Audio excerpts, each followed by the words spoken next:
All right, guys, it's time for my special sewing for the home project that I've saved for last. How to make grocery bags out of old t-shirts. I love working with t-shirts. I cut this one up myself that I'm wearing. The reason I like it is because I have like way too many t-shirts in my closet from years of running track and like years of listening to cool bands and go to their shows. And sometimes you're not going to wear them all the time, but you want to have them in your life.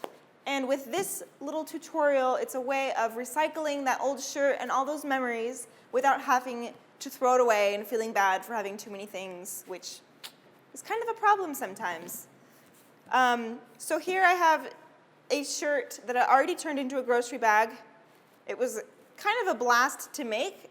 The reason for all these holes is for your produce, so it has, it can breathe while it's in those bags. Also, the stretch allows more products to fit into it. And it was kind of fun to make because I got to take my rotary blade or fabric shears, if you don't have any, and just cut a bunch of slits into it. And then it helps it pull so the bag can breathe and the bag can carry even more of your great groceries. But then to get the cool shape, it's really, really simple. Let me show you. I'm going to turn this shirt inside out because we always work with right sides together. So we've got our shirt that we want to turn into a bag. What I'm going to do is take my handy dandy rotary blade or fabric shears and just slice a U out of the top, just like that. And we're going to do the same thing up here. We're going to slice little corners off.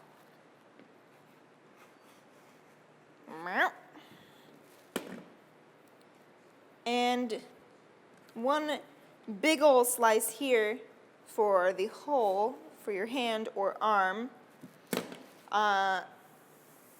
I'm not going to add the incisions like I did on the other bag because this one is more for just carrying whatever, and I really like the graphic on it, so I don't want to ruin that.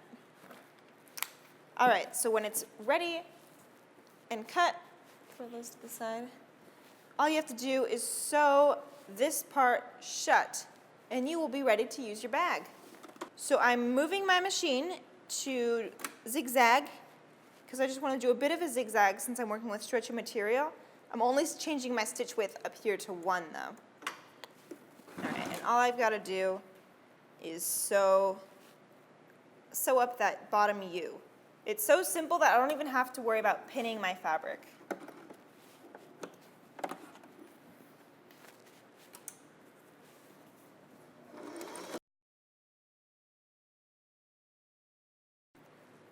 All right, we sewed that, and when I turn it inside out, I now have a basic bag, and oh, look at that, there's my graphic. Awesome. So now you know how to turn any of your shirts into a grocery bag, reduce, reuse, and recycle. So now we've got our sewing bag. If you're concerned about your graphic being upside down, you could always reverse and make the U on the other side. I think it's kind of funny because, it is just a bag, right? And now it can perfectly hold your apples, your tomatoes, whatever you need. A piece of cake. And then it's kind of a fun conversation starter too. So next time your grocery clerk is like, "Did you bring your own bags?" You're like, "Why, yes, I did. Made them myself." We are going to discuss things that you can sell, things that you can make, where to sell them, and how to sell them. First, I want to talk about what you can sell. I would recommend finding one of the crafts we've just done or something you've been dying to do and finding something that you're really good at.